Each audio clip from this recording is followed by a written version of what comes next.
President Tinubu arrives United Arab Emirates for bilateral engagements after a successful outing at G20 summit in India.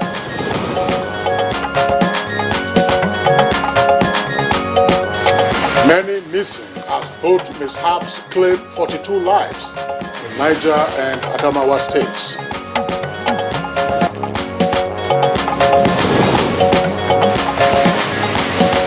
Vice President Kashim Shettima begins a two-day working visit to Sokoto, lays foundation for 500 housing units.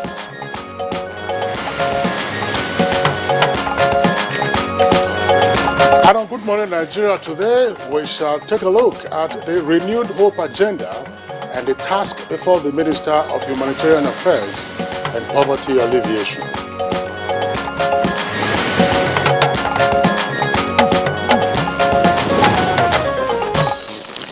It is over 100 days since President Bola Ahmed Tinubu took over the affairs of the nation. His vision is to give renewed hope to Nigerians and set the nation on the path of growth and development. This perhaps explains why the first 3 months of the president's tenure have been eventful as he pushes ahead with implementing the mandate of the people. Of course, Jumai, now while the first 3 months are not enough to judge the performance of any administration, many would argue that the taste of the pudding, as the saying goes, is in the eating. And so some actions taken by the president already speak of his zeal, vision and passion for a much better Nigeria.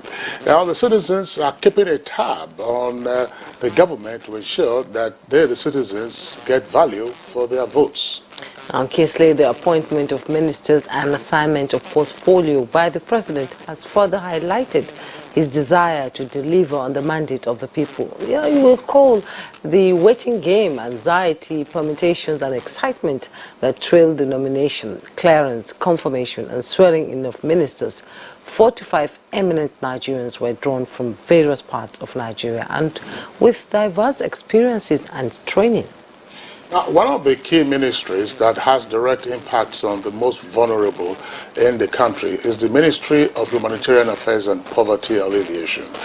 And the ministry was created by the immediate past government with the mandate to address the growing humanitarian needs across the country, which of course have emanated from conflicts, disasters, and other social challenges. Now, the challenges have also continued to increase poverty and associated problems.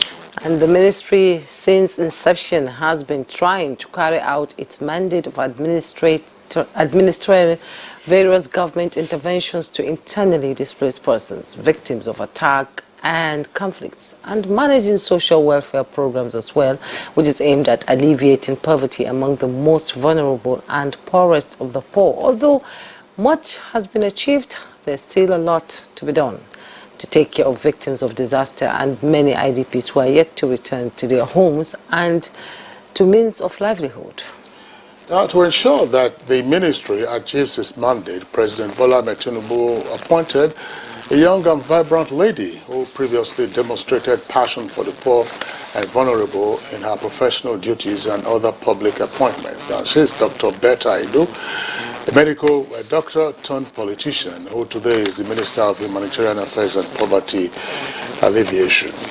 And looking at the task before her, many will ask if she's prepared to face the enormous challenge of addressing the humanitarian needs of millions of Nigeria who are either displaced, traumatized, impoverished, and simply incapacitated due to natural and man-made causes. Now, how deep is the humanitarian plight of the nation, and what is the funding capacity available to the ministry?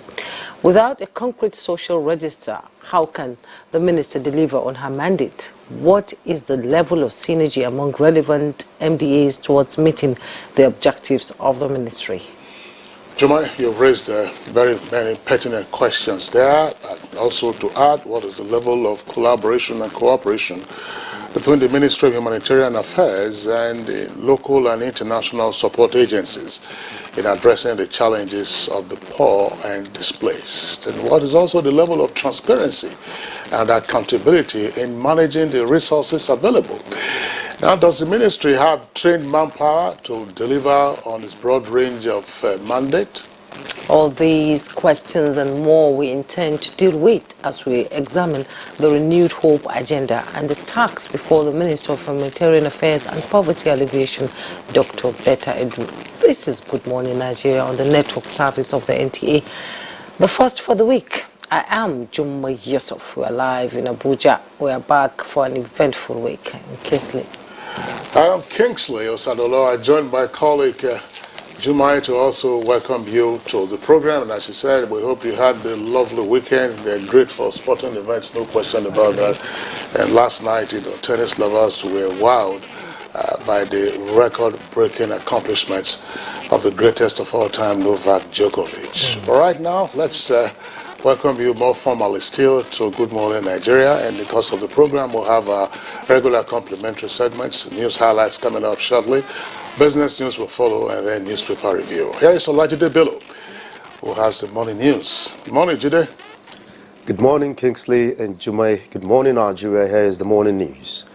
President Bola Tinubu is in Abu Dhabi, United Arab Emirates, to address specific salient bilateral issues between the two countries. Presidential advisor and media publicity Ajuri Ngelale says the meeting in Abu Dhabi will serve as follow-up to recent visits by the UAE ambassador to the president at the State House in Abuja. President Bola Tinubu left New Delhi, India, after his participation at the G20 Leaders Summit. While in India, the Nigerian leader was a special guest of the Indian government, where he maximized opportunities of the Presidential Roundtable and Business Conference organized for Nigerian and Indian investors. This resulted in $15 billion new investment interest declared by Indian investors. And before leaving New Delhi, President Bola Tinubu met with his host, Prime Minister Narendra Modi, the Nigerian leader who was in India on an invitation of his Indian counterparts, met with the host at the Bharat Mandapam venue of the G20 Leaders Summit. India and Nigeria intensified efforts at strengthening the existing bilateral ties between them while also improving on the trade volume. The latest effort is the Presidential Roundtable and Business Conference just concluded in New Delhi. And back home, Vice President Kashim Shettima says Nigeria is facing 28 million housing deficit and needs 21 trillion naira to meet its housing needs. He made the disclosure while laying the foundation for construction of 500 housing units in Sokoto as part of efforts to mark 100 days in office of Governor Ahmad Aliyu.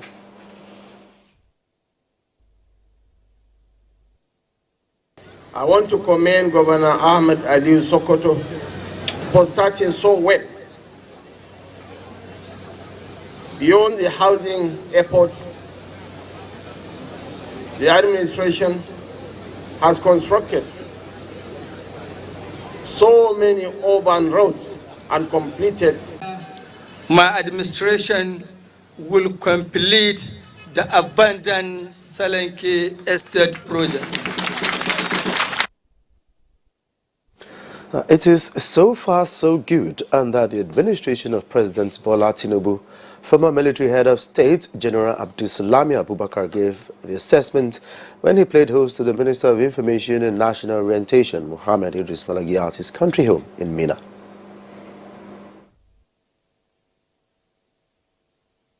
My message to Nigerians, and now they should all put on deck to get out of the situation we found ourselves, both economically, security-wise, and so on.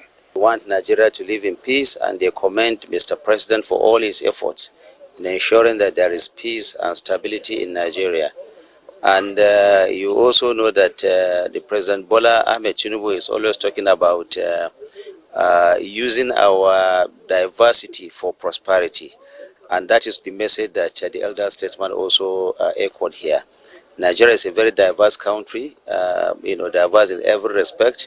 And instead of seeing that in a negative form, we should rather use that positively for the progress and development of our dear nation. The federal government has given assurance that the Niger Delta region will witness massive infrastructure and sustainable development under the Tinubu administration. Minister of Niger Delta Development, Abubakar Momo, stated this at a reception in honor of the majority leader of the House of Representatives, Professor Julius Muhavere, organized by the Onwa community in Abuja. We must be serious with ourselves. All of us at this very level, at the national level, we put our hands together to make sure that the East-West Road, which is the major road traversing the 6 states of South, see the light of the day. Many challenges within and without, and it's only by working together, recognizing that strength and that power of our people, that we can bring about the changes. More than 30 farmers have reportedly lost their lives, with several others missing in a mishap involving a passenger boat in Bajibo community, Mokwa local government area of Niger State. Chairman Mokwa Local Government Council, Jibrin Abdullahi Moregi, and officials of the Niger State Emergency Management Agency also confirmed the incident, saying 37 corpses were so far recovered by local divers, and vast efforts are ongoing to rescue the remaining victims. Meanwhile, Niger State Governor Mohammed Umar Bago has expressed shock over the boat mishap. Governor Umar Bago, in a statement by his Chief Press Secretary Bologi Ibrahim, described the incident as terrible and undesirable. While commiserating with the families of the victims, the governor directed the Niger State Emergency Management Agency to do the needful to ameliorate the sufferings of the people. He, however, reiterated the importance of the use of life jackets when boarding a boat and for people to desist from overcrowding boats. The ill-fated boat was reported to be carrying more than 100 persons, including women and children, from adjoining communities to New Bajibo resettlement when it capsized. The victims, who were said to be from Bajibo, Ekwa and Yankiade communities, were going for farming activities when the incident occurred between 7:30 and 8 Sunday morning. In a related development, the Adamawa State Emergency Management Agency has confirmed the death of 10 persons following a boat that capsized in Jua River in Yola South local government area of Adamawa State. Executive Secretary of the agency, Aminu Sulaiman, said 10 other persons were rescued after the incident. The boat was carrying about 23 people on their way for a business engagement. The federal government has unveiled a 4-point agenda for improved health delivery in the country. Coordinating Minister of Health and Social Welfare Professor Ali Pate made this disclosure and plans to digitize the country's healthcare system while addressing newsmen in Abuja. There have been reforms that led to the National Health Act, which have not yet been implemented. So implementing the National Health Act to its fullest would be so key, including the basic healthcare provision that put primary healthcare at the foundation of our healthcare system. We can use health and governance of health as a way of improving the cohesion of this country, because it affects everyone, including the voices of citizens, and responding to them. That's what the President asked us to do. And that's the news for now. Good morning, Nigeria continues with Jumai and Kingsley after this break.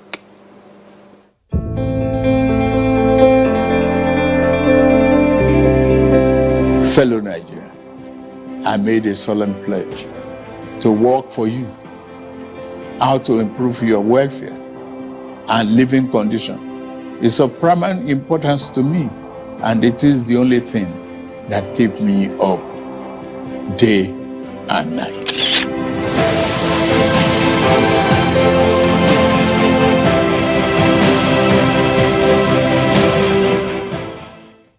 It all began with 2G. People could call, send text, and connect with loved ones in an instant. Then, like magic, 3G appeared. Suddenly the world was at your fingertips.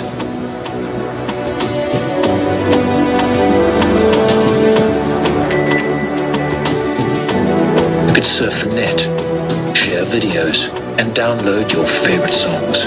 It was a revolution. Then came 4G, where the limits on our imagination began to fade away. Just when we thought things couldn't get any more amazing. 5G emerged from the depths of innovation. Imagine downloading an entire season of your favorite TV show before you even finish popping your popcorn. The story of mobile evolution continues because now we have a reason to imagine with Airtel 5G. Airtel, a reason to imagine. The new Milo 3-in-1 Milky and Creamy is truly milky and contains calcium. No need to add milk for that rich, creamy cup, which helps to nourish and energize your kids. Milo! Give me a Risco tomato instead. I go give you imported tomato. Be like saying that people like you, the wicked our country people. You see this Risco, Richiku or Nachiko, They take correct natural ingredients, make them. If not made in Nigeria, like a Risco, get many benefits. It help grow our economy. And job plentiful, nyafo nyafo. And when you put them inside mouth, it's sweet and it dig the one for. Buy made in Nigeria. Buy a Risco product. Bye, Mom. He's going to play in this weather. Why did you let him go? He might fall ill. And if he doesn't go out for practice, how will he win more trophies? To protect our family from illness-causing germs during the rainy season, we use Dettol soap every day. Dettol with germ defense gives you protection. Rainy season brings a lot of germs, and Dettol soap's germ defense protects you from up to 100 illness-causing germs. Dettol soap is endorsed by the Nigerian Medical Association. Be Dettol sure. Also, time daily in the Wow Wash and Win Millions promo. Wow!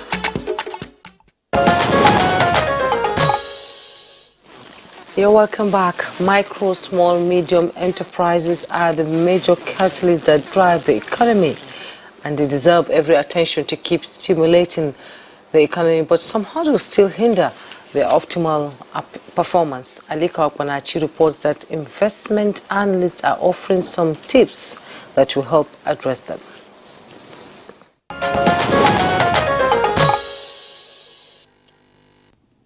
MSMEs account for the larger chunk of employment generation globally and equally contribute to the gross domestic product, GDP, but limited access to finance is the major barrier MSMEs encounter in Nigeria.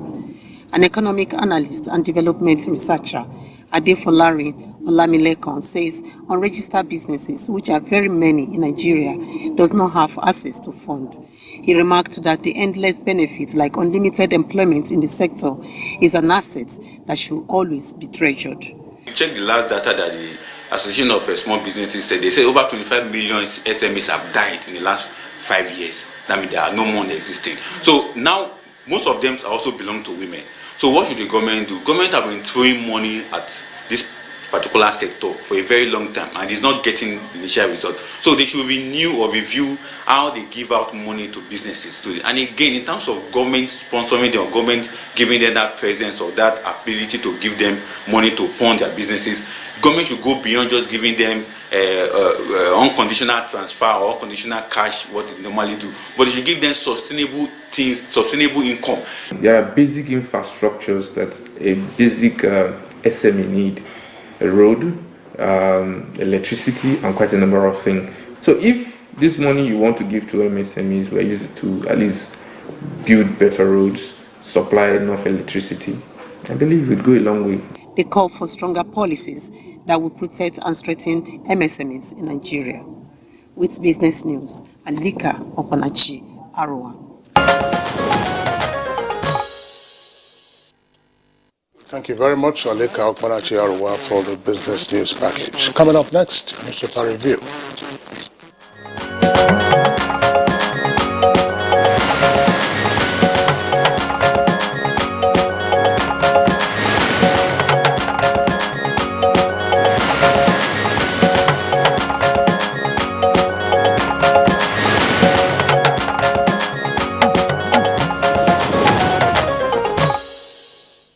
Newspaper reviewer Chukwudi is in the studio. Good morning. Jemai, good morning on a Monday morning. How have you been? I hope you enjoyed your time. I did.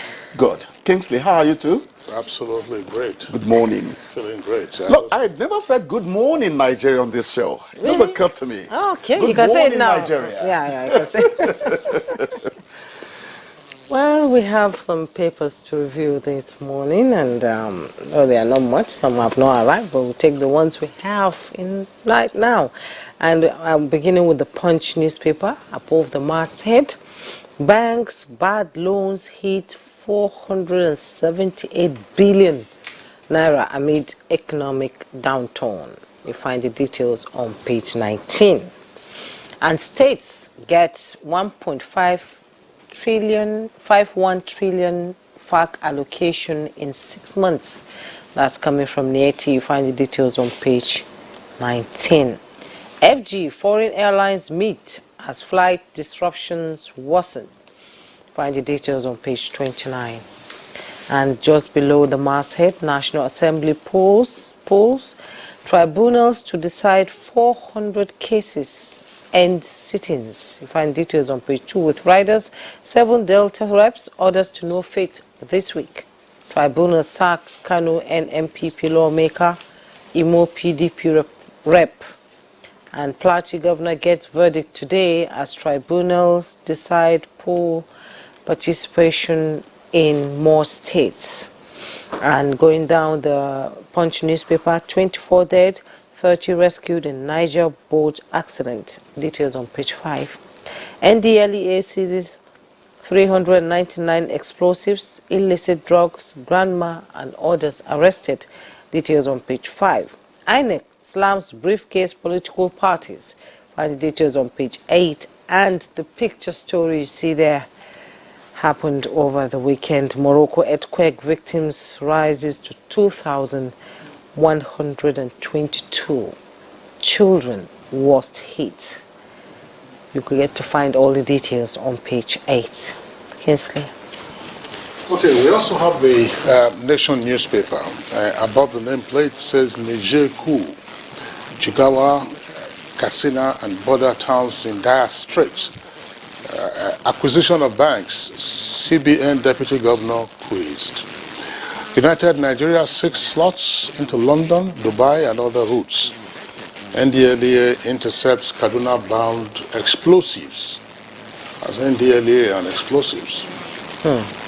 British warship in Lagos. Federal roads collapse across states.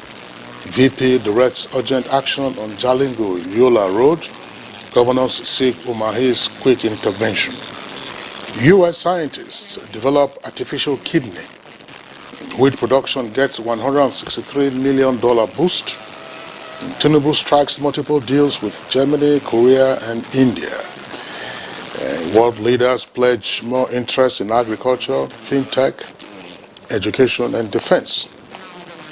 German Chancellor for Nigeria next month. President in UAE to resolve bilateral disagreements. Morocco earthquake death toll passes 2,000. Drone attack kills 40 in Khartoum. 26 die in Niger boat accident. Ex-First Lady in Benue for Yam Festival. Details on page 8. Chukudi. Thank you. A weekend of deaths. Well, you know, it's not as if people have not been dying previously. But these days, the kind of deaths you hear, and it's not just from banditry or insurgency. Road mishaps, natural disasters, river mishaps, or if I could call it that, they're all creeping in. And what it suggests is that something is happening that should not happen because it's becoming too rampant. Something needs to be done there. Let's go on a positive... Not taking care of the home God has given us to live in. That's it. Let's go on a positive tone, and as we recognize you know, the president's, vociferous and actually solid attempts to attract goodness to the Nigerian economy. Tinubu strikes multiple deals with Germany, Korea, and India. That's the headline there in the Nation. World leaders pledge more interest in agriculture, fintech, education, and defense. German Chancellor for Nigeria next month. Kingsley just read that. Yes. President in United Arab Emirates, let's say at this point that it's all for rebooting the economy. And so far, the president's language, as well as body language, has gone to suggest that there is a good appreciation of direction, focus, where he wants to go. you know. Let's not amplify that too much so it doesn't begin to sound like praise singing. But one would like to point out that the president seems to know that he is the #1 salesman of this economy. Now, people could say, oh, there's actually a real scramble for Africa. German Chancellor is coming. But beyond superpower and Western interests at the moment, the truth is that Nigeria is a big vine for both local and international benefits. Yes. If well, you know, honest. And so I think I like what is happening. The G20 summit has actually offered the president a very good opportunity to meet people. We can only pray that he continues in this vein. And remember that the AU has now been made a permanent member of the G20, which is some way up. The AU too. Yes, it's a very good thing. I think it's good. Yeah, but you read something that gave me the jitters a bit. Banks' bad loans hit 478 billion naira. And you say, hey, easy. We were all witnesses to when they had to order the banks to, you know, get themselves to a very healthy platform, financial platform. Was it 25 billion naira then that was, I think it was, you know, which many banks actually outstripped. And we felt that good health has crept into the banks. But if bad loans are coming to the tune of 478 billion naira, that's not something that is going to augur well. So the question you ask is the CBN not going to begin to wave the warning finger now and take steps to make sure that the banks are, you know, well supervised and monitored in terms of, you know, making sure that people's monies are not endangered, you know? Because I remember that a friend of mine practically went mad when he lost money to the bank. I can't even imagine that for myself for 1 minute. So let us hope that it is the bad economy that is causing all this, not that people of bad faith are beginning to show devilry, you know, in terms of managing the monies that have been given out to them. It is very important that, you know, we... Then the earthquake, how many people did we say? Just as, about 2,000. 2,100, more than 2,000. You know, before I begin to thank God for Nigeria, let us first of all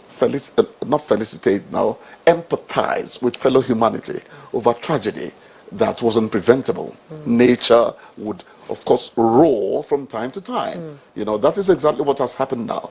So our hearts go out to the Moroccans to say, sorry about it. We pray that emergency response will continue to bring succor to those who have suffered.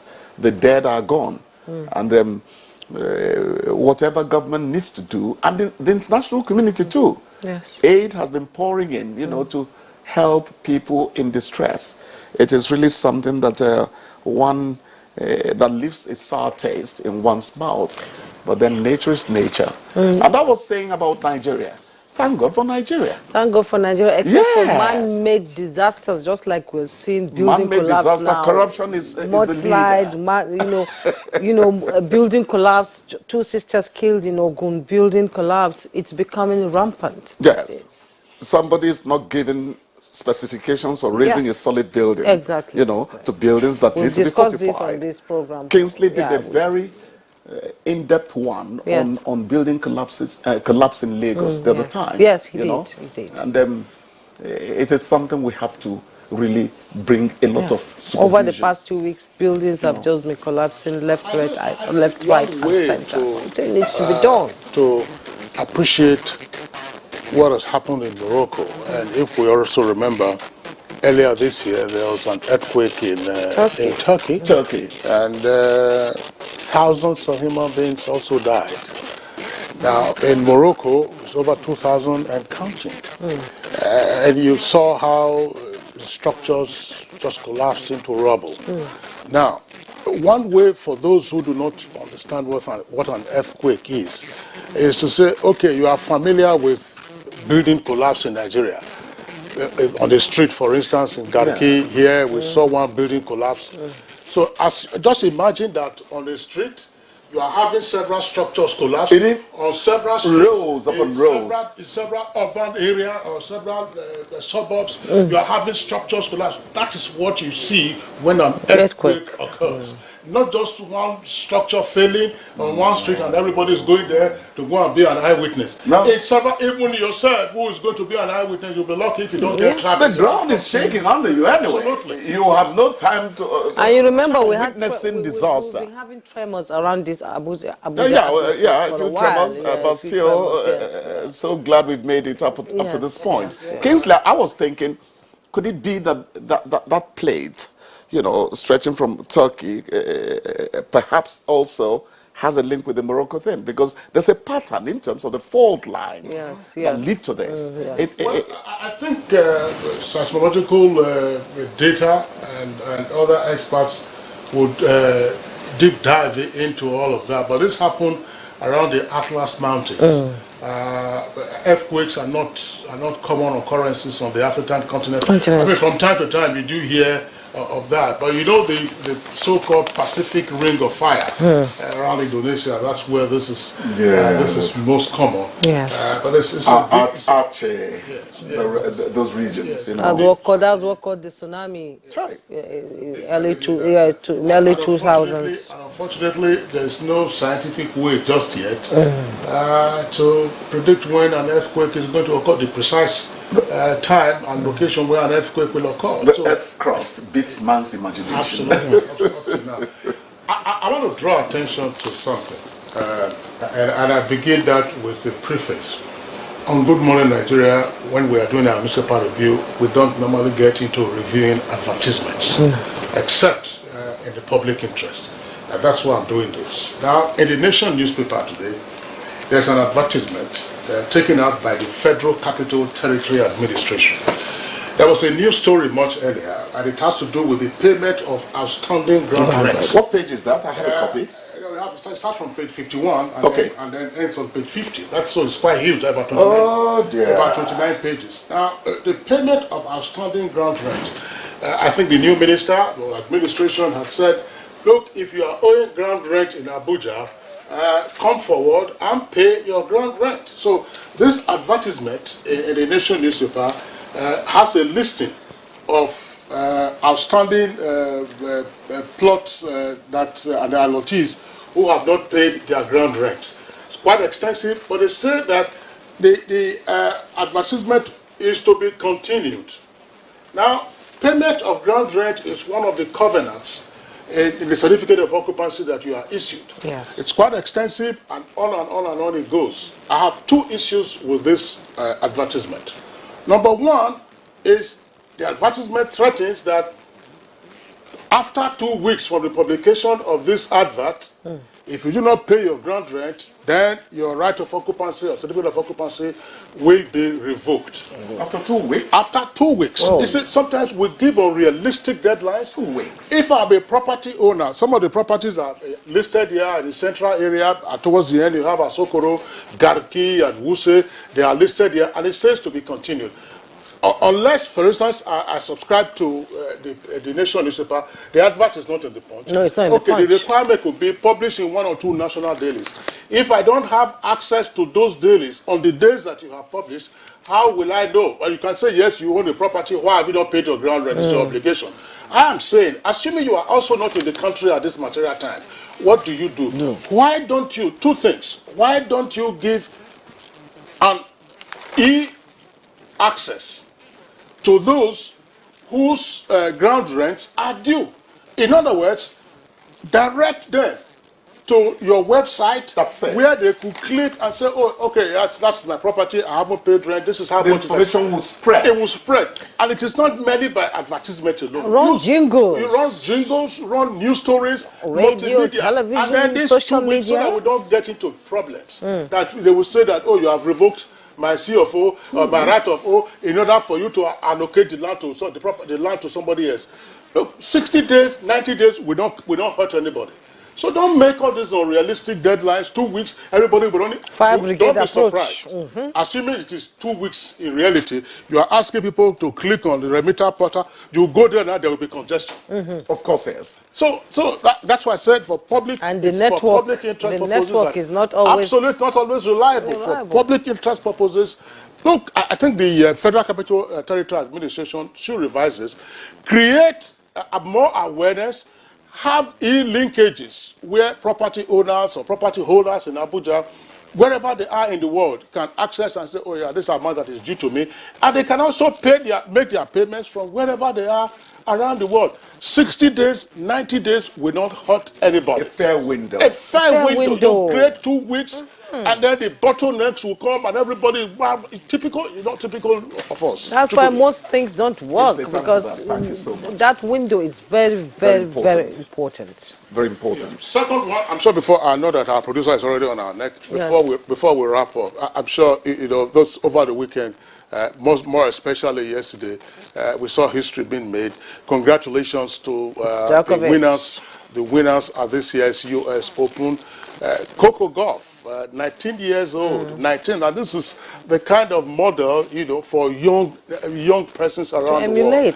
But 19 years old, that she's won the U.S. Open. Serena Williams was also 19 when she won the first U.S. Open. That's one of her 23 Grand Slams in 1999. So since Coco Gauff now has become the first American lady to win the U.S. Open since 2017 after Sloane Stephens. But significant thing is the tenacity. She's never given up, and now she's won her first Grand Slam, although everybody continues to recognize that. And she was a ball girl for Serena. Yeah, of course. And that, of course, so she learned from the best. Yes, the model for her actually is Venus. Sports talk lights you up. Of course, I know. She's a sports citizen. But let me come to the big one. Yes. Yeah, let me come to the big one. There is no dispute whatsoever now that the greatest of all time is Djokovic. Novak Djokovic. 24 Grand Slams and probably still counting. I don't like the comparison of saying, oh, he has equaled the record of Margaret Court. Yes. Margaret Court was a lady. Yes. And Novak Djokovic is a man. In the Grand Slams, it is best of 5 sets. For women, it is best of 3 sets. And it can't be exactly the same. So congratulations. Go to radio at least, Chukudi, Chukudi, thank you so much for coming this morning. I did that previously. Thank you so much. Sport is just something, yes. live. We are eating into our time now. I'm sorry. So we'll take a break. When we return, our conversation on the tax ahead for the Minister of Humanitarian and Poverty Alleviation, including the Hope agenda of President Bola Ahmed Tinubu, will be in focus. Don't go away. We must all join hands to work hard so that we build a country for our grandchildren. My hope is that we develop as a nation where every citizen is given his due right. There is transparency, honesty, and integrity. Put the interests of this country first and foremost. Interest of Nigeria is being one nation, one people. The need, if I mean, to put things right, things that have gone wrong before, to try and put right, for the love of country. You and your hair go through a lot. The heat, rain, chaos. It's a non-stop war against total breakdown. But just like you, your hair can stay strong no matter what. Mega Growth Break Free Daily Leave-In Strengthener for all hair types is infused with a unique blend of natural oils and conditioning proteins that helps protect your hair. Mega Growth Break Free, your daily defense against breakage. As an MC, I need to walk the talk. It's a walk I've walked many times. It's okay, everyone. Not since, well, before, these tough stains would stay on my clothes, and all the scrubbing, it would fade my colors. But thanks to Ariel Color Expert, Nothing's well. It lifts the toughest stains, keeping your clothes bright, wash after wash. O'Shea, Ariel Color Expert. Let's get this party started. New Ariel, 5 times color protect power. The counsel of our fathers. My advice to these young people is please do not take us back to those harrowing days. You probably do not know what it is. Nigerian youths, let's build our nation together.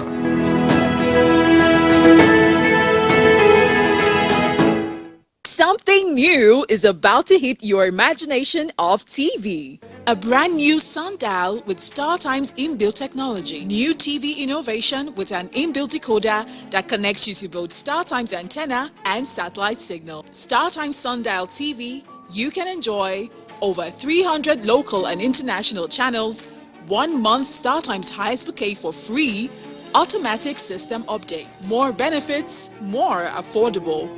StarTimes Sundial TV is available in all StarTimes branches and dealers countrywide. StarTimes Inside, entertainment inbuilt.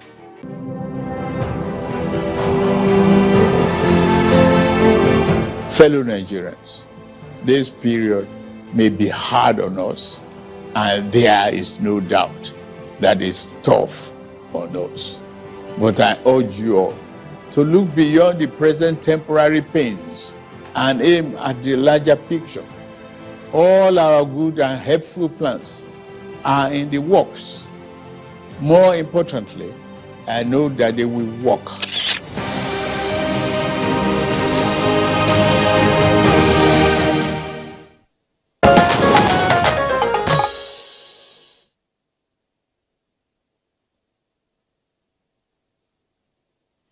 You're welcome back, and to give us a background to our discussion on the renewed hope agenda and the task before the Minister of Humanitarian Affairs and Poverty Alleviation. Let's take this background report by our correspondent Joseph Osen.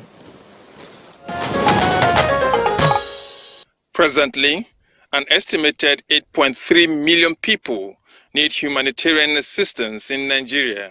This is said to represent a slight decrease from 8.4 million people in 2022.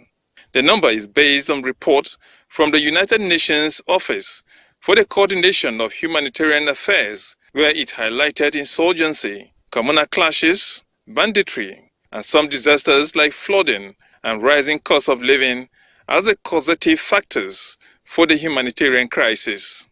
Millions are in displaced camps across the country without adequate shelter, food, water, and other basic amenities, even as some displaced persons have integrated into host communities.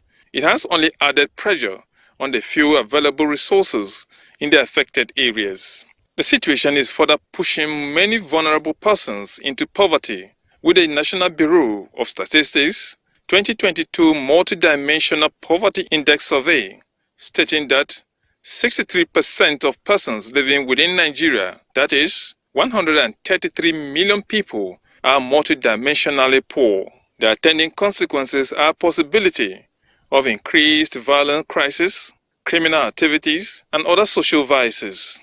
Over the years, governments at the federal, state, and local government levels have initiated different projects to support the poor and vulnerable in the society, and also address the humanitarian crisis.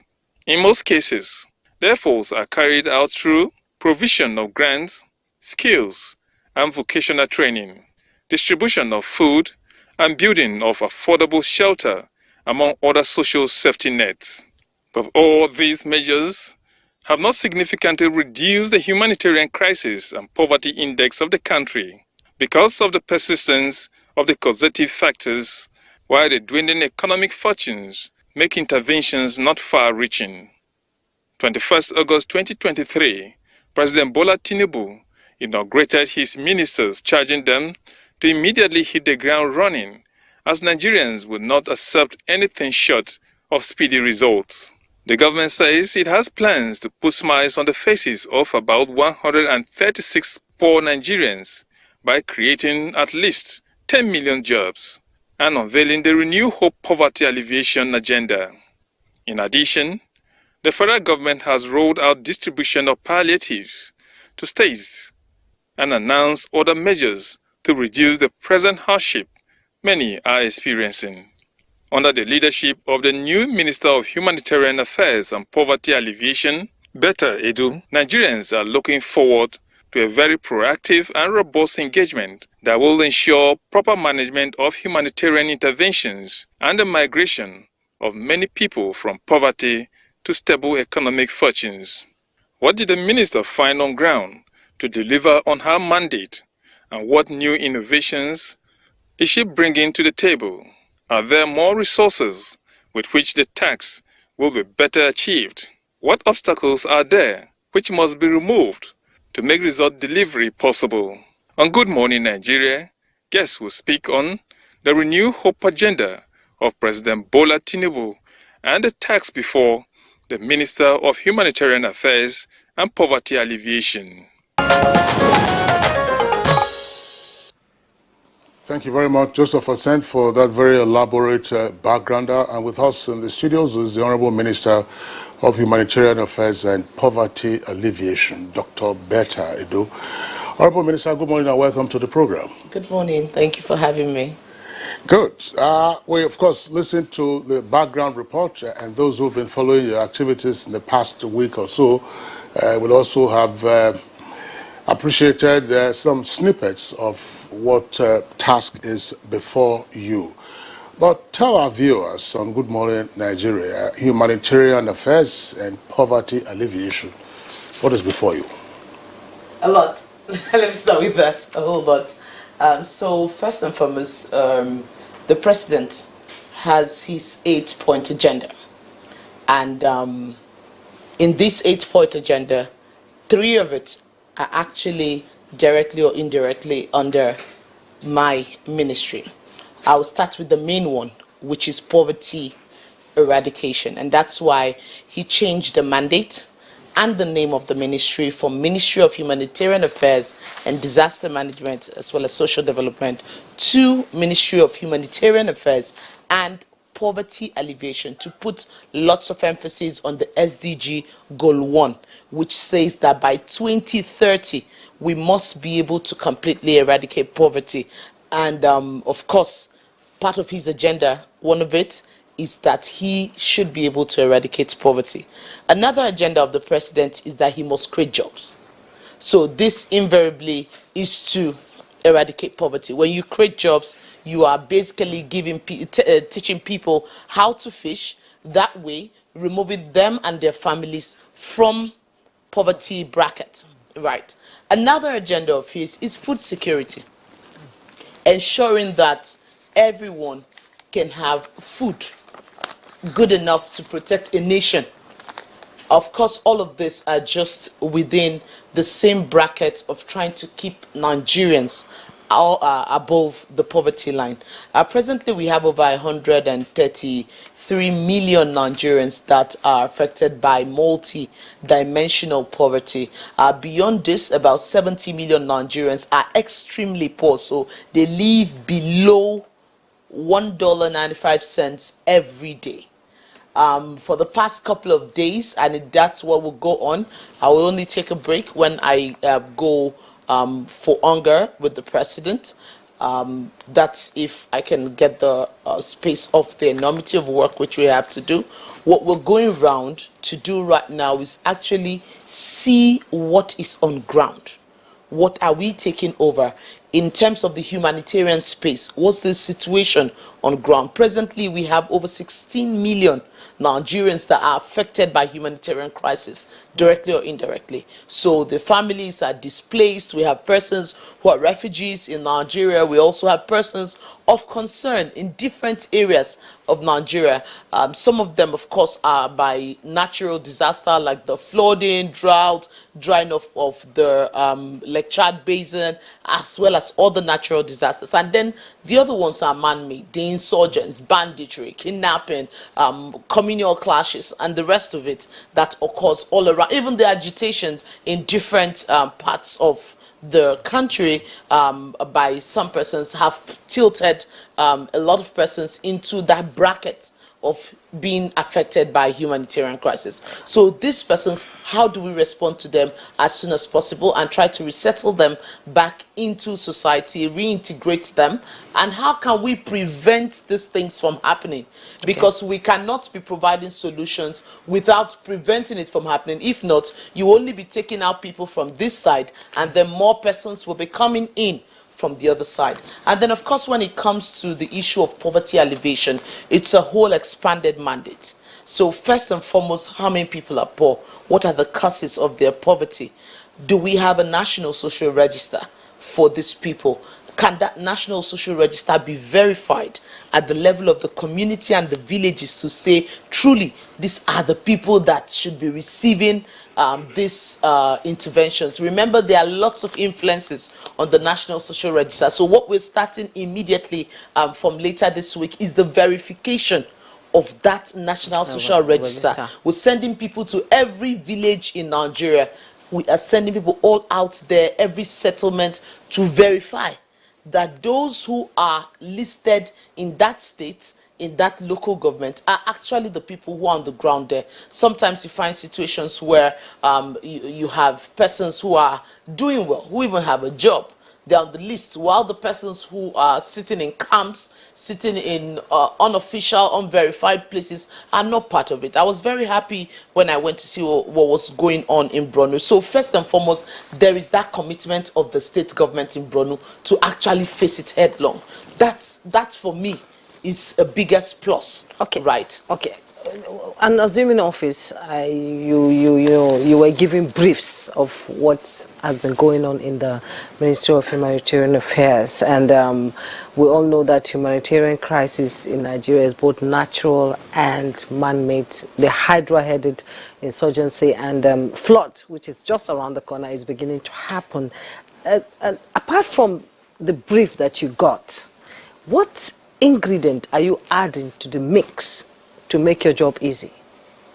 So, like I said, the first thing is to understand what's on ground. So if you're going down to the field to understand what's on ground. Which you've started Which already. I've started. And then we're putting together a policy team that will bring out policies, banking on what policies already exist and the new innovations with the expanded mandate that we're bringing on board, and then a TAC team that will be behind the scene doing the thinking, the monitoring, the evaluation, working with us to see that things are done differently. Remember, we cannot continue to do things the same way. We won't get a different result. We are thinking more on the prevention angle. So it's like saying there's a pit here that has persons already inside it. Either they are suffering from humanitarian crisis or they are poor. And then there are people who are right around the pit, about to fall into that pit. How can we provide social safety nets for those around the pit to prevent them from falling while we are pulling those who are in the pit out of the pit? So this is the work that is presently going on. After that, we will start full implementation. And like I said, we're not going to run the Abuja business anymore. We're not going to run it at the level of the federal. We're just issuing our policies. It's not going to work. You're going to work in synergy with the We need subnationals. to work in synergy with the subnationals, the governors, and the local government chairmen. So we want to create a humanitarian hub in every local government. That's the 774 local governments. That will help us to take our work down to the people who truly need it. Okay. So, Honorable Minister, let's return to what you said a moment ago. In terms of the verification of the National Social Register, you said you are sending out verifiers. Where are these persons coming from to do the verification? Because as experts in this area had previously indicated also on this program, the existing social register, which of course would need to be updated, was developed from bottom up, right from the community level to the local government level and up to the national level. So who is doing the verification on this occasion? So it's the team at the national, at the ministry, working with the governors and the local communities. Now, we've had instances where the governors have said, We don't know the people on this team. They're not from our state and the rest of it. We must take that into consideration. We cannot just keep a blind eye and assume that everyone who is on that list is supposed to be there. That's number one. The second point is that it's a dynamic list. So it's not statutory that people who were there 1 year ago will continue to be there. So at this point where we want to start intervention, we need a baseline to say these truly are those who should be on the list. If you're there and you're not supposed to be there, we take you off. If you got a job, if you have a business running, if you're living above that $1.95 a day, we take you off the list. If you are supposed to be there and you are not already there because you were not captured, maybe because you were displaced and several other challenges that might have come up to push you down that line, we capture you so that it can be very helpful for us going forward. The SDG goal says Nigeria must bring down poverty to the barest minimum by 2030. How achievable is that? Very achievable. Very achievable. It's just the commitment and the goodwill of the president, which we have completely, because he says it every other day. I'm sure you listened to one of his very first speech, even as a president-elect in this country. He said, let the poor breathe. Allow them. Give them solution. Take them, give them, bring them out. Bring them out of that oppression. Bring them out of that suppression. Give them hope. And his agenda is a renewed hope agenda, to say people should not remain the way I met them after 4 years, after 8 years. No, that should not be the situation. We must see a change, a real change for it at the grassroots level that the people can identify with. So he is committed. That's number one, which is the goodwill from the president. And he's ready to financially support this to ensure people are actually pulled out. But beyond that, we are coming up with several innovations that will help us achieve this. Nigeria alone might not have the fundings based on other competing needs to be able to fund and respond adequately to the humanitarian crisis and the level of poverty in the country. And so we're creating the Humanitarian Trust Fund. This fund will help us pull in resources, mobilize resources from both our partners, that's the development partners, some of them are already on the field with us, of course from different other corporate social responsibility of the private sector, even the private sector outside Nigeria, and other investors will be part of those contributing to this. What have you inherited in this ministry? You've given us some interesting numbers. We know 133 million Nigerians are multidimensionally poor. Now you've said 70 million extremely poor and 16 million face various forms of humanitarian challenges. So in terms of structure, in terms perhaps of personnel and resources, what is it that you have inherited that will enable you take head-on these identifiable challenges with regard to humanitarian matters and poverty? So first, the structure which is on ground is not adequate to address the new mandate of the ministry. Like I told you, the mandate was changed, right, and expanded. The present structure will not be able to help us achieve results and achieve them quickly.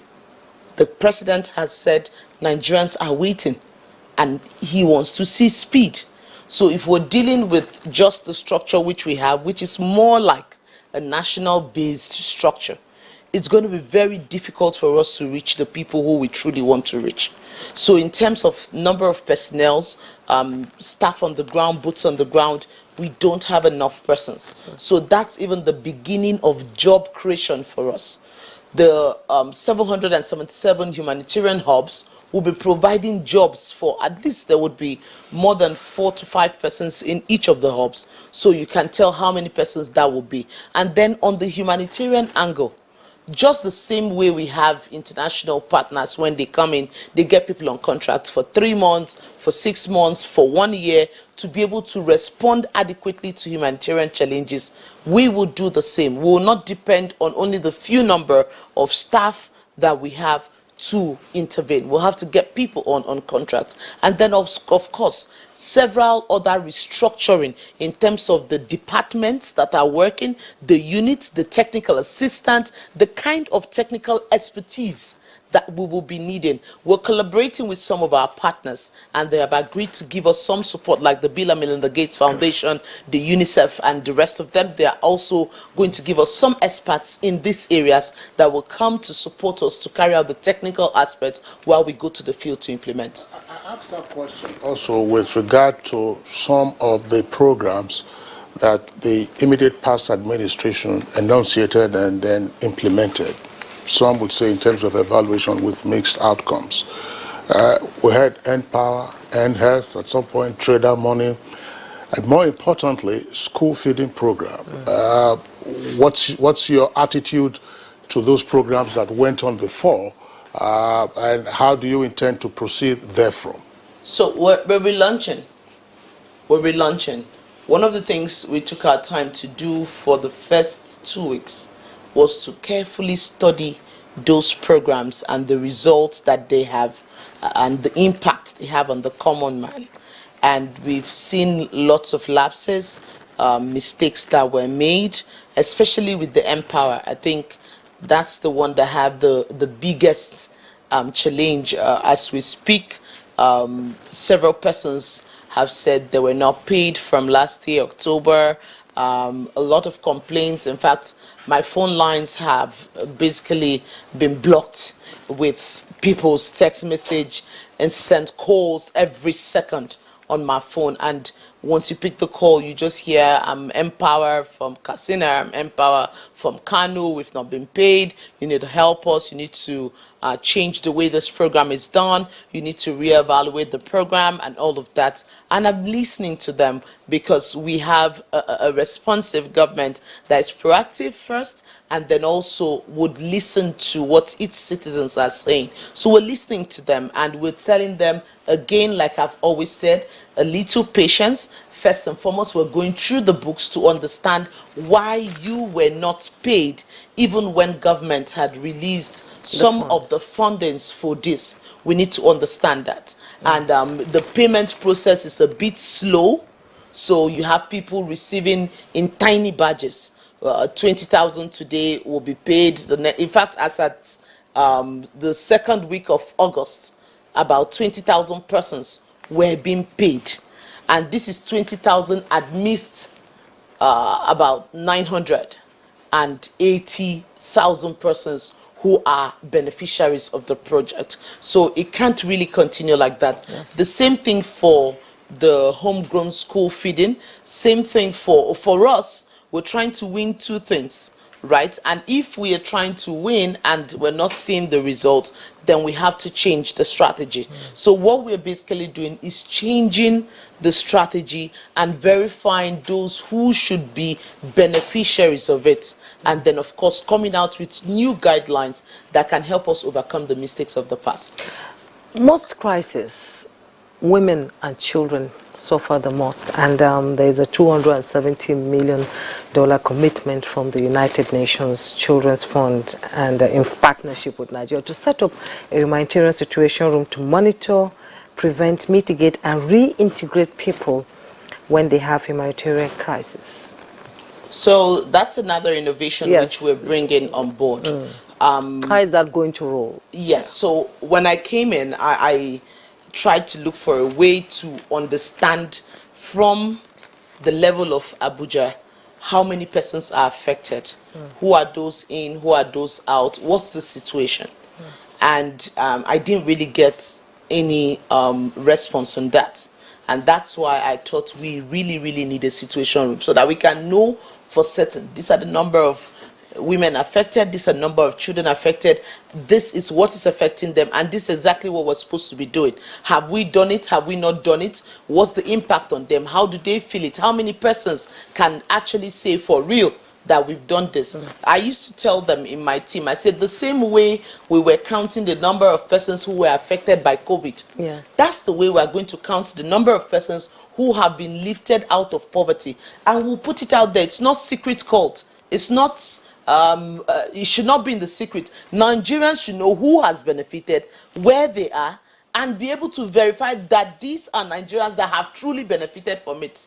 That way we can win back public confidence in what government is doing. We want to do the work for real, and the president is committed to this, so we must go all out. You've been to Maiduguri. Yes. You've seen the I was there for a couple devastation of the insurgency there. Yeah. The whole of the Northeast is affected by it. Were you able to go to the hard-to-reach areas, or was your journey just in Maiduguri, in the IDP camps? Or do you plan to go deeper into Borno State to see the devastation caused by this? For me, Borno State is like my home. Yeah, I know. So in the last 1 year, I've been to Borno State more than 5 times. And not just Maiduguri. I've been to Konjuga, where I met with a lot of persons in the resettlement, and then of course carried out free health outreach for them. I've been to Bama. I've been to several other parts of Maiduguri. So that means you've been to Sambisa. Exactly, been to Bama, yes, we went through Konjuga all the way down. Yes. So if it's for Borno State, I think I have a clear picture of what is on ground. So what are plans? And of course the governor has said we will still do more visits to areas where we'll have to fly to get there. Like And Goza, yes, exactly. So he said yes, by late this month and into the first week of next month, we'll be back there again to go through those places so that I have a clear intervention on what, or a clear cut idea of what I need to do. So the first point, like I said, is that we'll collaborate with government. Now, a couple of things are being planned. The first one is how to resettle these people and take them back into communities. The second one, which will happen almost immediately, is that teaching them how to fish. So training them on vocational skills and providing job based on what is prevalent within their locality. So there are places where it might even be providing them with livestock, because that's the trade that they are used to doing, and they can do conveniently where they find themselves, and they will take them out of poverty and out of the humanitarian crisis, helping them to reintegrate. So there are different steps and levels, different intervention based on the local government. In fact, that's what we had, one of the meetings we held in Maiduguri was to list out the different intervention that are context specific. This local government was the best approach to them. This one was the best approach. Working with the state government and the local government would achieve results. I would like to return to the subject matter of pre-existing social intervention programs, more specifically the question of the school feeding program. Happily, you mentioned COVID and what happened and so on and so forth. During the lockdown, pupils who were at home were said to have continued with the school feeding program. They were being fed at home. Now, one of the goals of the school feeding program was to boost school enrollment. What would be your disposition to that program? Are you going to continue with it? So, 2 things. Number 1, the school feeding program has been put into a law. So we have the creation of the NCPA, which is kind of like a law. So what we are doing is restructuring it. For me, 2 things stand out.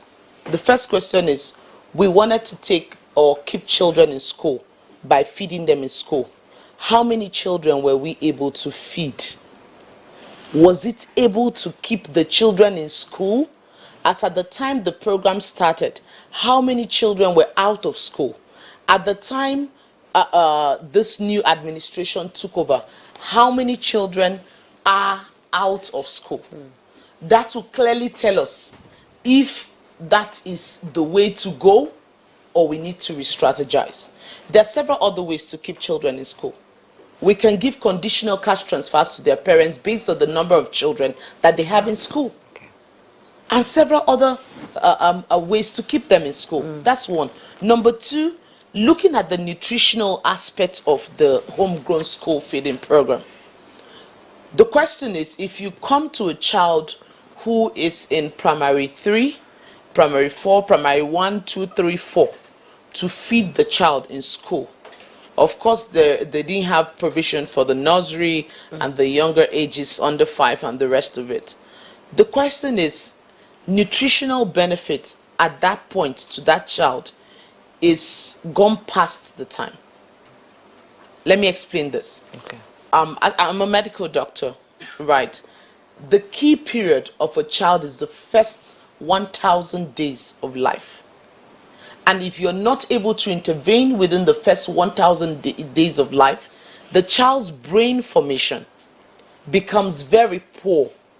And as such, that child is disadvantaged for the rest of his or her life. Feeding the child when the child is already grown past the age where the brain is being formed might not have a lot of impact on the ability for that child to thrive. So we can drop the age down. We can expand the number of schools. We can expand the number of persons covered under it. And then rather focus more energy on other ways to keep them in school. Because I asked them that question, why did we do the homegrown school feeding? And they said, it's to keep children in school. And I asked, how many children were out of school at the baseline? And how many children, as at 2023, do we have out of school? And that answered the question on what I needed to do. Yeah, but I'm sure that, as you said, you're a physician and I'm not one, but I think it probably would be a controversial point to say that after the first 1,000 days, nutrition probably cannot have any remedial intervention on the brain development of that child. So after 2 years, and at best 5 years, what is. All you can just do is to just add on what the brain formation for that child is basically done with, especially after 5. It's done with. The first 2 years are your biggest win periods. Beyond that, after 5, you're just trying to keep the child healthy and then, of course, boost the immunity and the rest of it. So really, for me, from the aspect of medicine, we should drop the age bracket for it and bring it all the way down. There are several interventions which I think was awesome, but the age bracket needs to be expanded. For instance, I'll give you another example, the JEEP program. That's the Government Empowerment Program, right? The program is awesome, providing loans, startup funds, as trader money, as farmer money, as to people, right?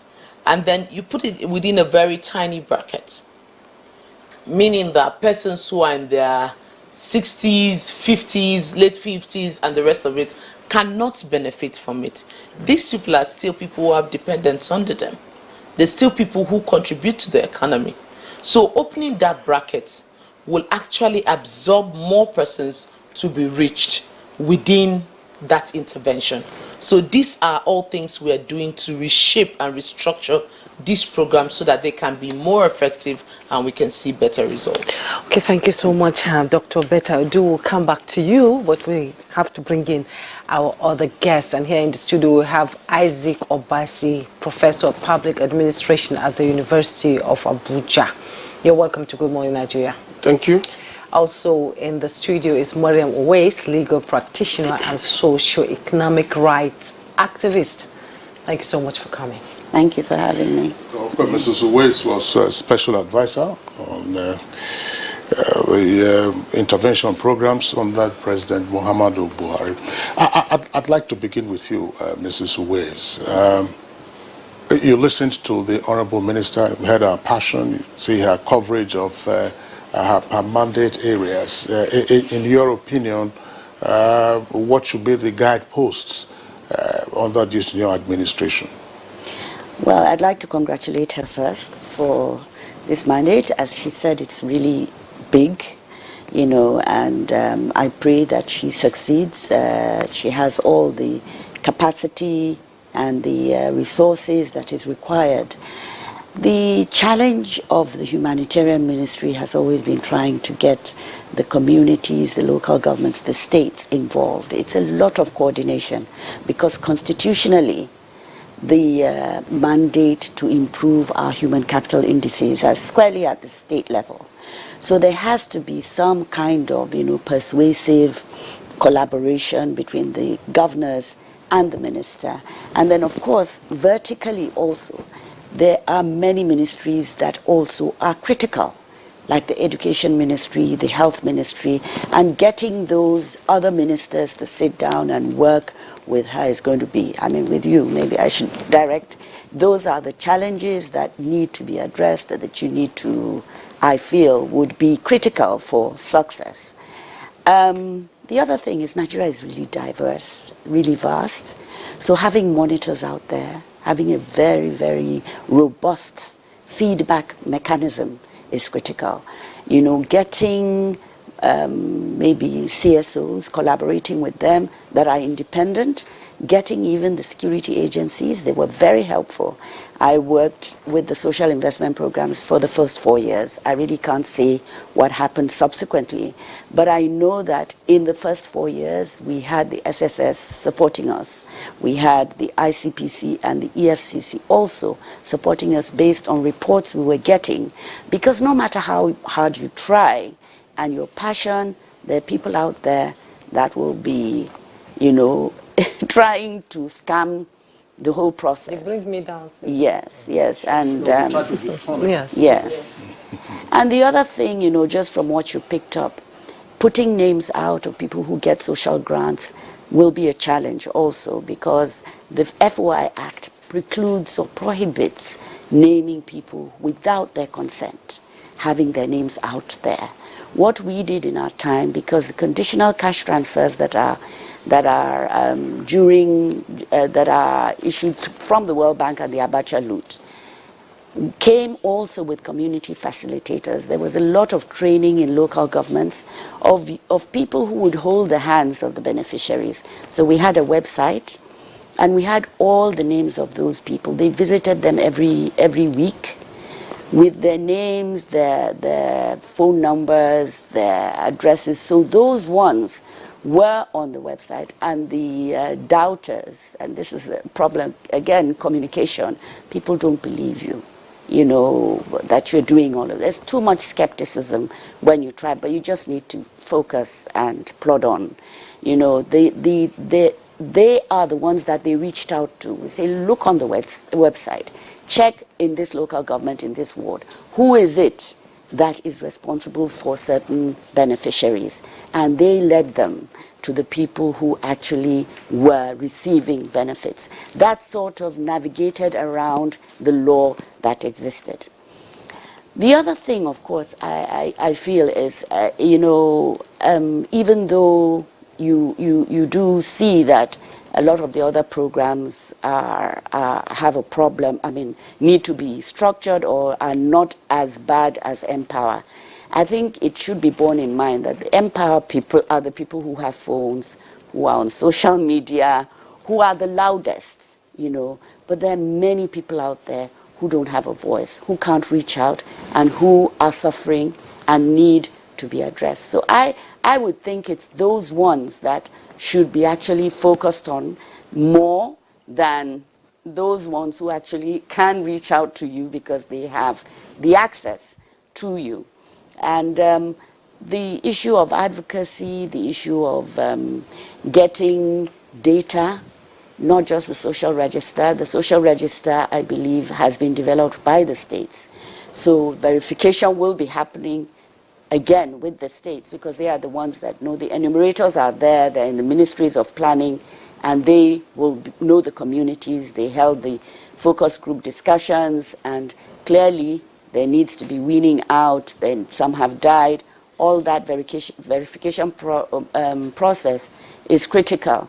But the federal is, unfortunately, in the Constitution, limited to coordination if we don't want to breach the laws, but I don't know, with Jeep too, I don't know whether it was changed. The idea was people in the market who couldn't, the people selling pomo, people selling spinach, people pushing wheelbarrows. There was no age limit then.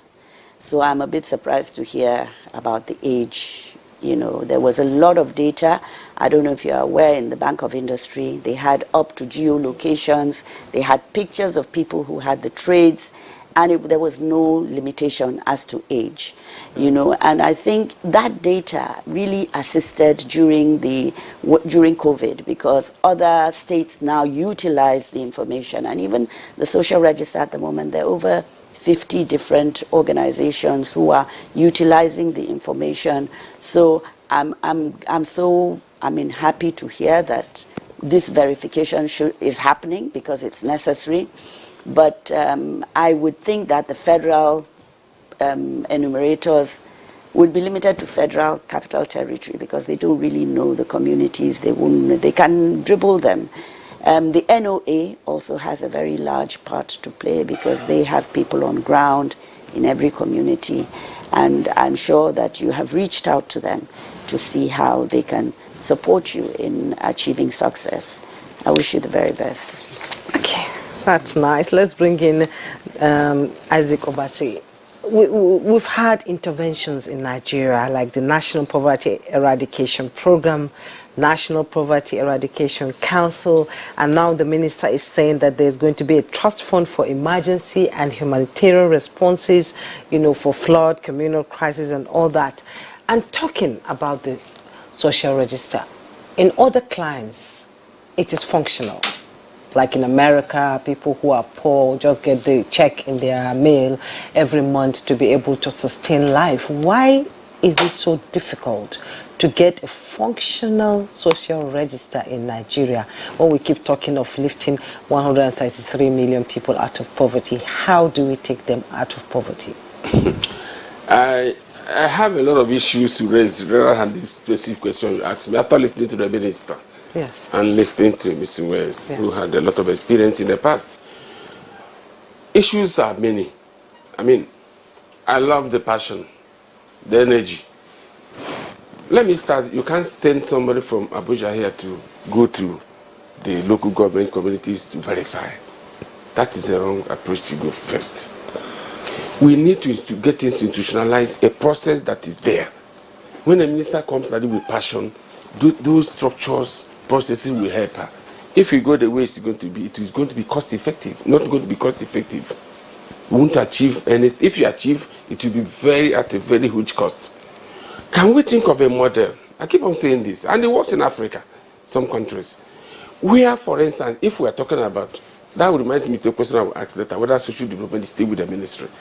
Where you are talking of issues with the grassroots, social development officers, welfare officers are there. They are there. Whether you call it with the local government, with the local government, that's one. Whether they are, for instance, NOA, she mentioned, there could be a collaborative arrangement that will enable a cost-effective measure of verifying this there. People are there.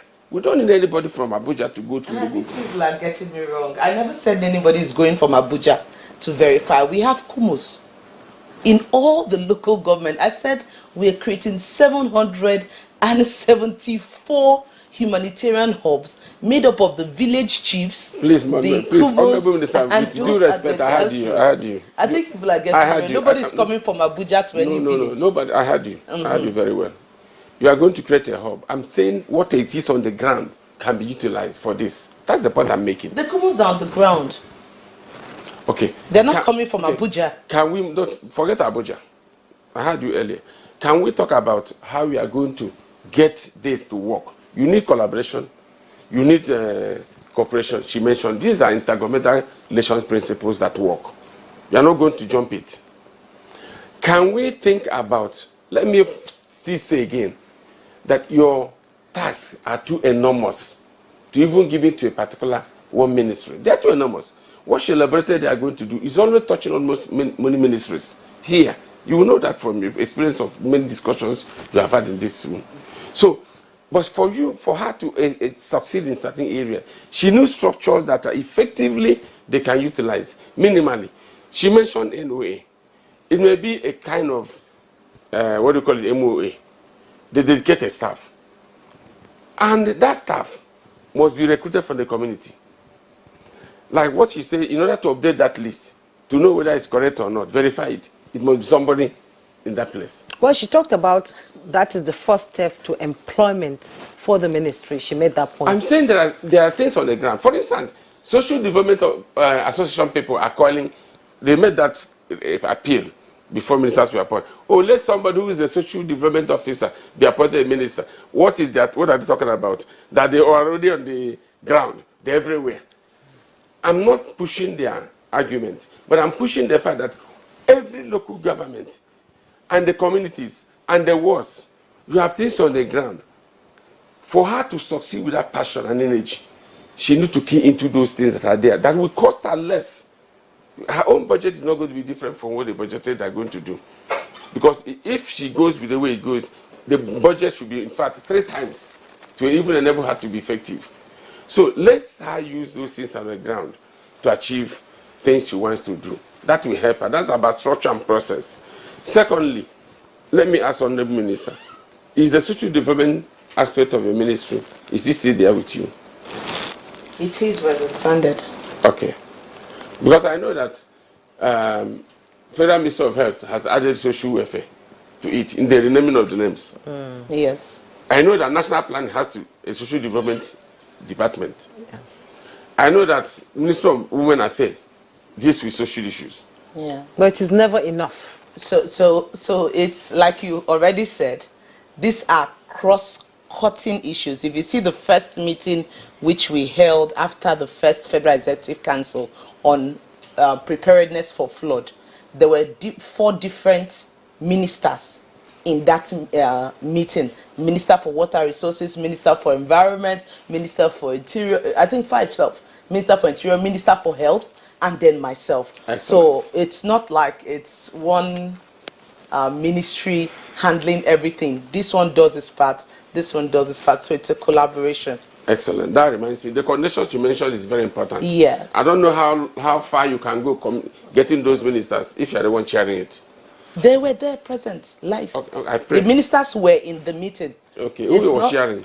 I chaired, the minister was in the meeting. All of them were in the meeting. In fact, Water Resources came with even 2 of their ministers, both the main minister and the Minister for State were all present in the meeting. I wish you well. Okay, gentleman and lady, we need to take a break now. With the conversation, we continue after this break, where we're now digging into how 133 million Nigerians can enjoy from the renewed hope agenda of President Bola Ahmed Tinubu.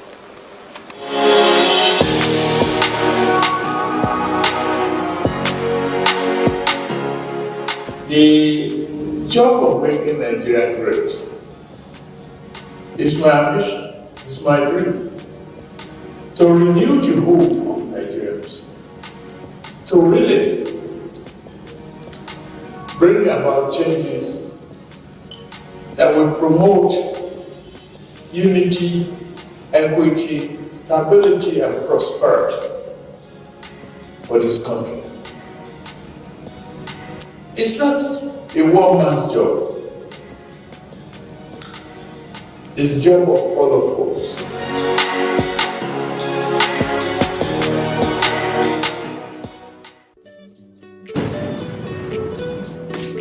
Bye, Mom. He's going to play in this weather.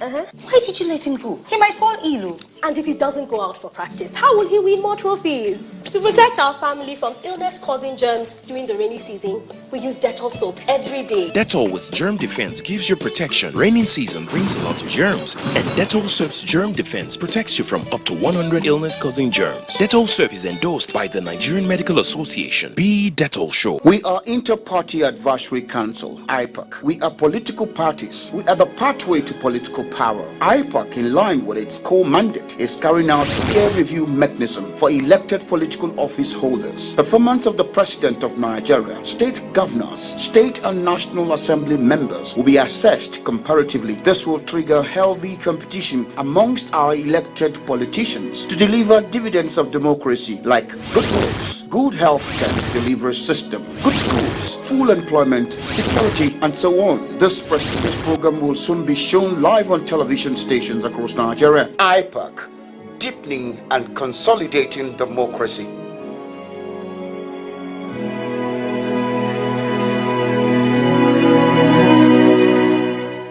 Our boss was like, a decent fashion designer only gets home at midnight. Midweight.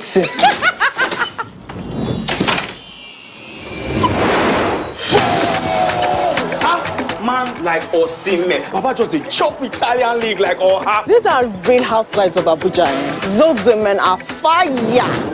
What does OJ say again? A relationship with money is alhamdulillah.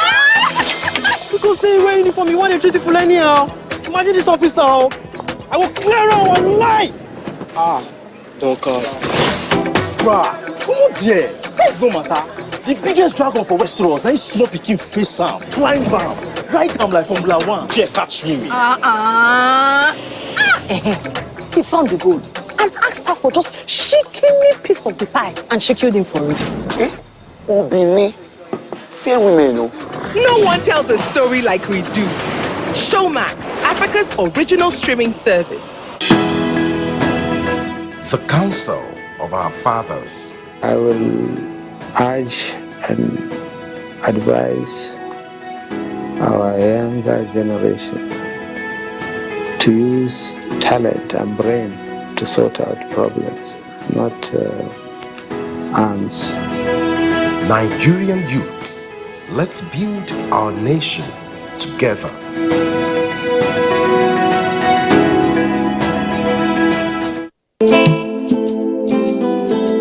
Nigeria means unity. Nigeria means freedom to me. Nigeria means greatness to me. Nigeria is indivisible. There is nothing you can do. We all have to savage it together and learn to love each other. We are indivisible. As a mother and a leader, I will always preach for peace and unity in this country, because that is the only thing that will give us progress. Though tribes and tongues may differ, in brotherhood we stand. And it is the woman that does that.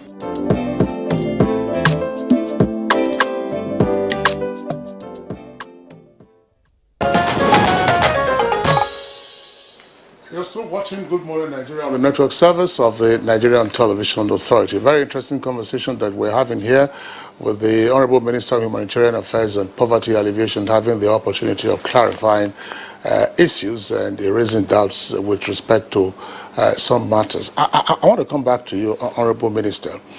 Now, humanitarian concerns, yes, you've touched on that briefly, but part of our national experience with regard to the management of humanitarian challenges, some would argue, hasn't been quite salutary. There would appear to be more concentration on meeting the immediate material needs of victims of humanitarian issues. Well, we don't have earthquakes in our country, but people are displaced and disaster, flood strikes. Yes, those material needs are there. What would be your disposition towards greater infusion of psychosocial support for these persons who are impacted by humanitarian disasters? So these are the teams which we're referring to that we need to actually harvest from the various locations where they occur. I try to make clear some new innovations that could help on both legs. So it's both a humanitarian intervention, and at the same time, it's part of the poverty alleviation interventions. Getting all the psychosocial workers across board will be very, very helpful.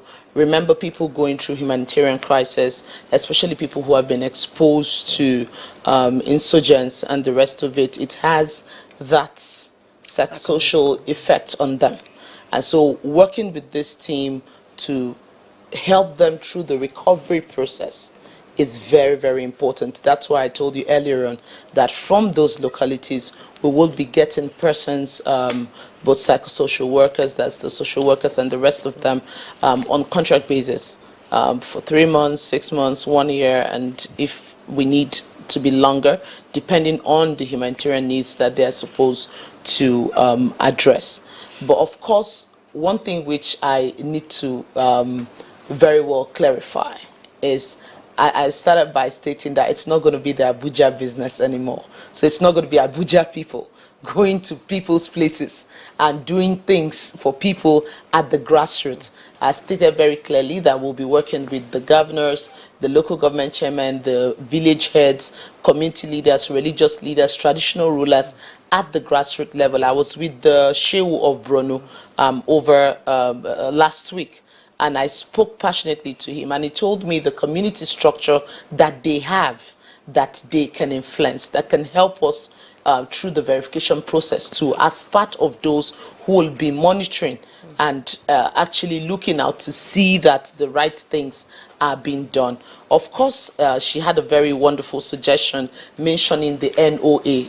The ministry is already in collaboration with NOA. It's a signed MOU already with the NOA, even before I became a minister, and that's not ending anytime soon. The COMOS which I was referring to are actually officers of the NOA who were part of the initial process to get these people on board the list, and they will be part of it. But all we want to add to that ingredient is to ensure that the governors who say they don't know would also be part of the monitoring and verification of the people. The local government chairmen who say we don't know about it will be part of the process. So if everyone is part of the process, there is that ownership of the register to say truly, okay, everybody were on the same plate. These people are the poor people in our communities, and they're the ones that truly deserve to be rich. So we must collaborate. She stated it very clearly. Collaboration is key at all levels, with the governors, with the local government chairmen, with the heads of communities, as well as even the House of Reps and House of who are representing those constituencies. They should be part of the picture. And then, of course, it's cross-cutting. Lots of ministries, and we've already started holding those coordination meetings. Ministry of Education, Ministry of Health, even Ministry of Agric. They are all going to be part of it. Yeah. So you've talked about government parts. What role can the private sector play in the humanitarian space? A whole lot. Okay. A whole lot. I'm sure we saw what happened in 2020 when we had the private sector, I would want to say for the first time, because that was in a completely different light, step up to the occasion. They came in as COVID. And at that point, I was in the health sector. I was the chairman of all the commissioners of health in Nigeria. And they gave both structural, technical support, financial support, all the way across every single state in this country. They were like the major financiers of that response against the pandemic outside government, right? And they did lots of work. That was the first time they collaborated, came together under one platform, and they were all out there doing their very best. I remember today they had Dangote as leading the entire, and then all the heads of the banks and name it, everybody was involved. Everybody was involved, and it was excellent. We want to be able to do same for the humanitarian response. It cannot be left to federal government, state governments, and local governments alone. There will never be enough resources to reach Nigerians, and so they have to come into that space. We're also speaking with the Ministry of Finance to see if they could get tax rebates, to say those who contribute to this cause would get some some waiver for them. So these are all things that are ongoing right now in the preparation process. I was just wondering, poverty alleviation as a phrase has been on our national agenda for over 20 years. There was Dr. Magnus Pakol, who was in charge of the poverty alleviation program some years ago, when he keeps recurring, and yet the number of poor people keeps increasing. Are we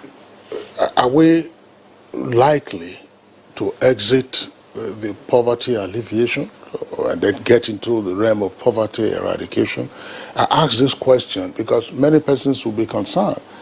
Not just it is now the remit of the new minister, but for us as the elite, I think that question is an important one. To say, look, yeah, we keep talking about poverty alleviation. It's almost like a slogan. How do we convert it into reality? You're asking me? If you can take fine, it. Okay. You know, just something to mention. There's a private sector coalition under the SDG office. I think that would be useful for you. I know the lady, Princess Adejoke, actually put that together. So maybe you could engage her because they were really putting money together for the SDGs under that, you know. But this thing about the numbers increasing, we don't have a cap on population growth. That's part of the problem. No government can adequately plan for numbers that are open-ended.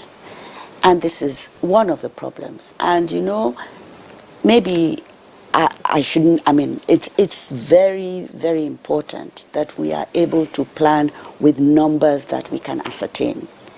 But when we have no cap, and politicians are very careful about talking about politics, and they don't want to go into that space, because it's very contentious. But the truth is, you can't plan for the number of children that keep getting born. We keep growing at a very, so naturally the numbers will grow. And then the disasters, the natural disasters, the man-made disasters, are also compounding the issue. So, you know, I pray for you, because it's a huge task. And without adequate numbers, this is why data is important, you know, and data not just about the social register, it's also about assessing the needs in every state, because they may differ, they will differ.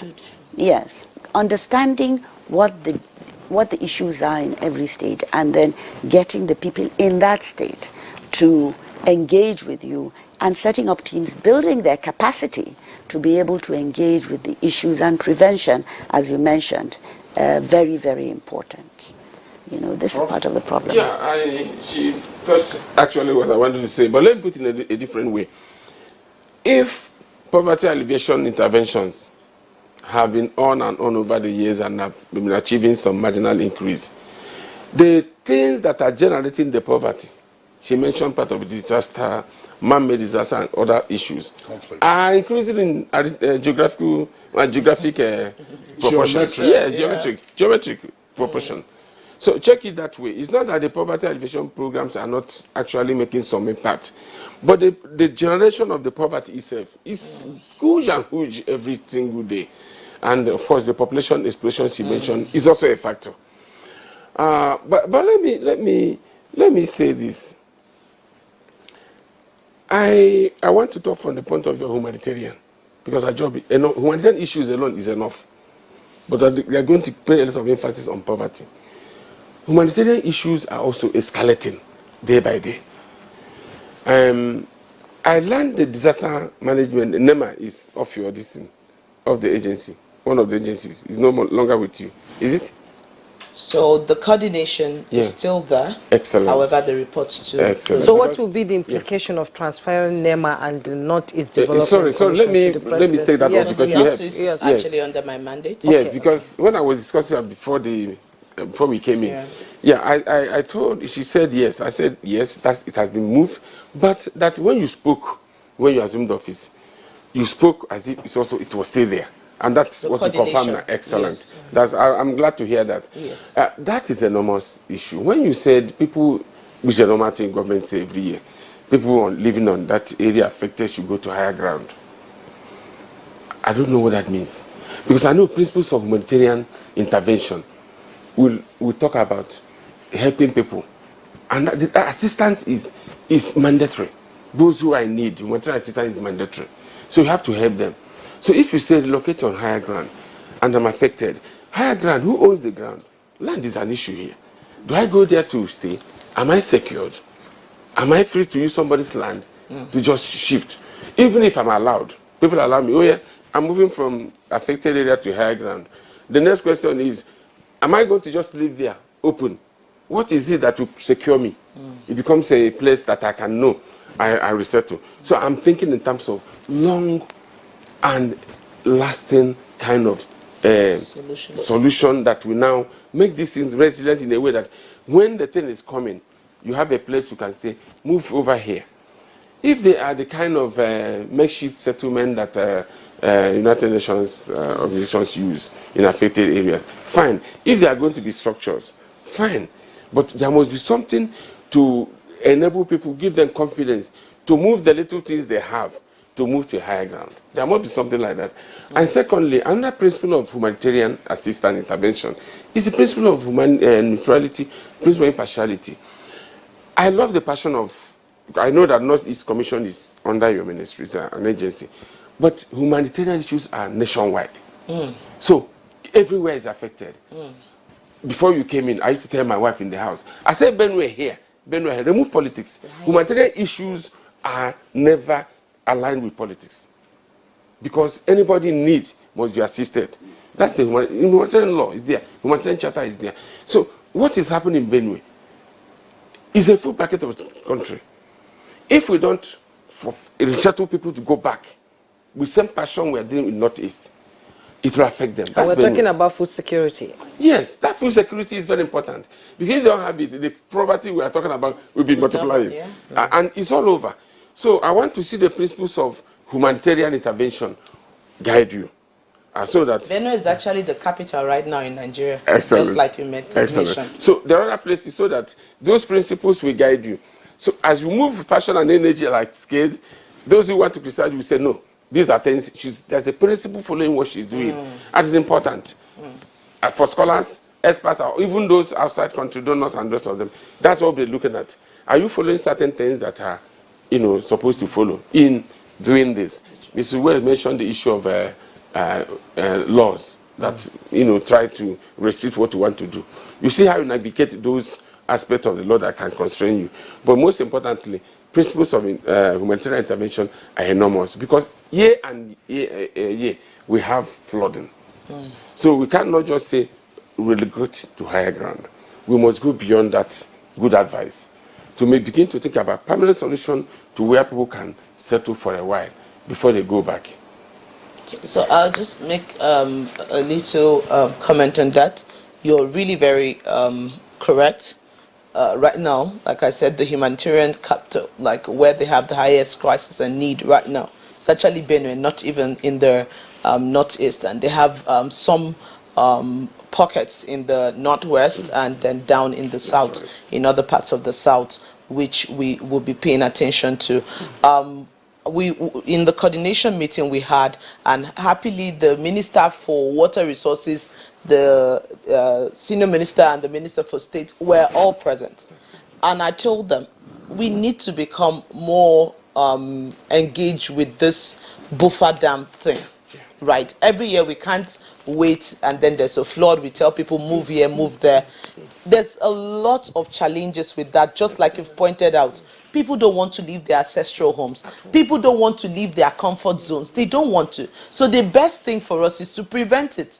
Create your own buffer dam. If you create the dam in Adamawa, the buffer dam that, and other places that are along the place where we get the floodings from into the southern part of the country and into other places in the north. Once you create those buffer dams, you have actually, in a way, truncated that flow.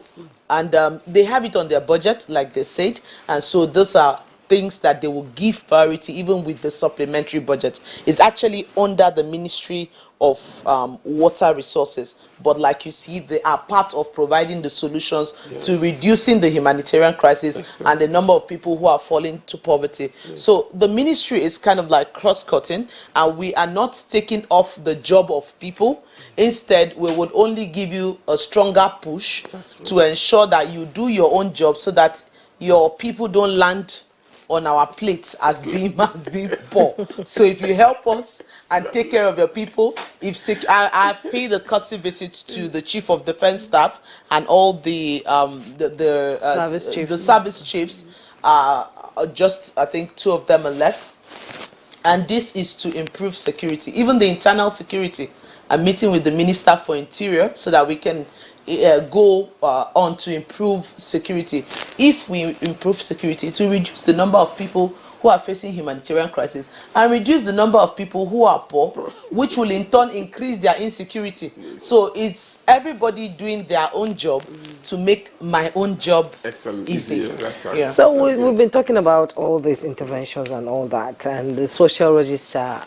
We've not talked about the big elephant in the room, corruption.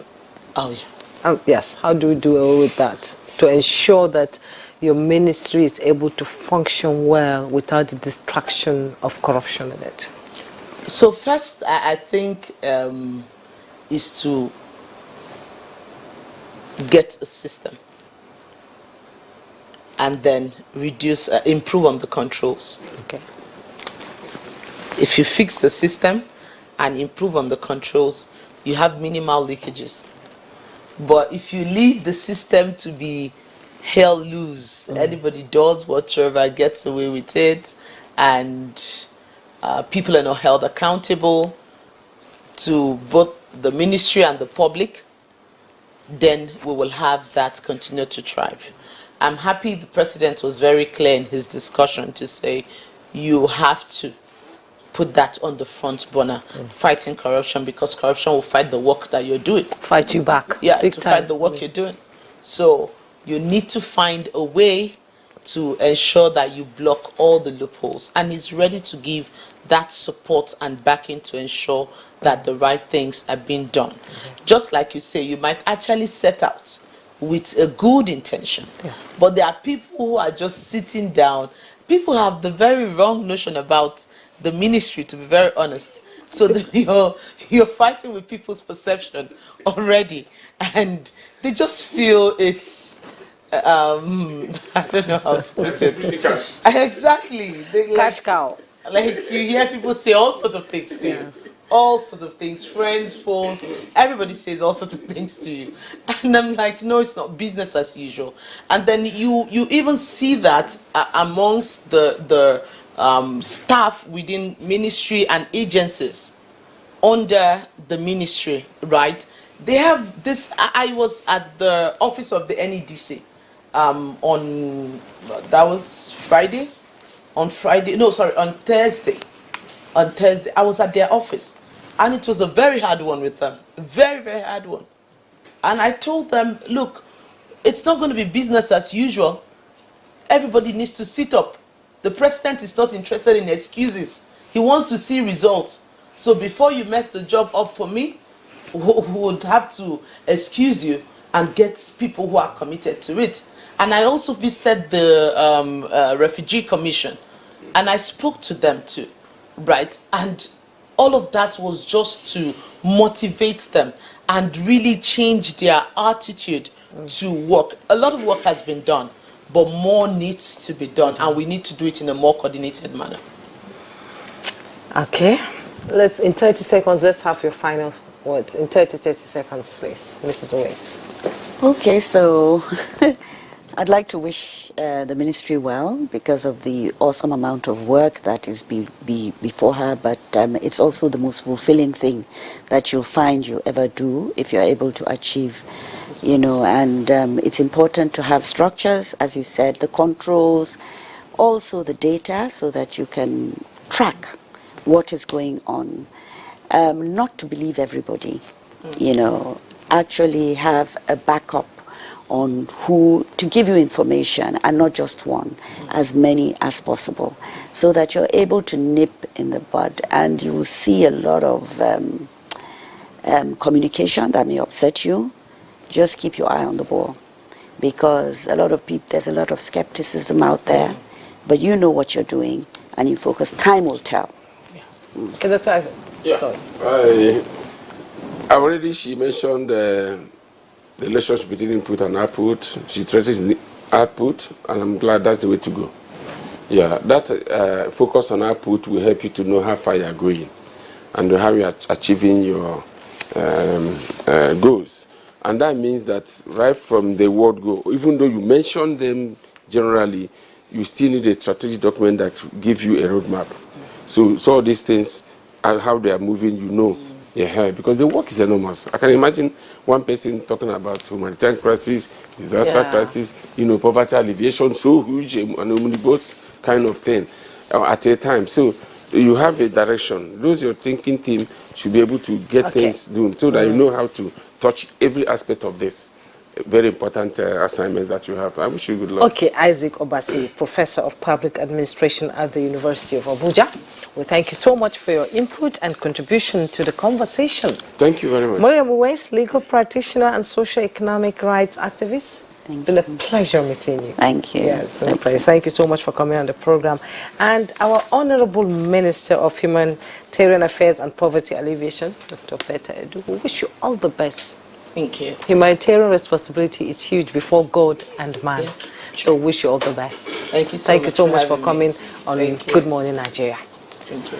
So that's it for us on the program today. We thank you for being with us. Tomorrow is another day, same time, 7 o'clock in the morning.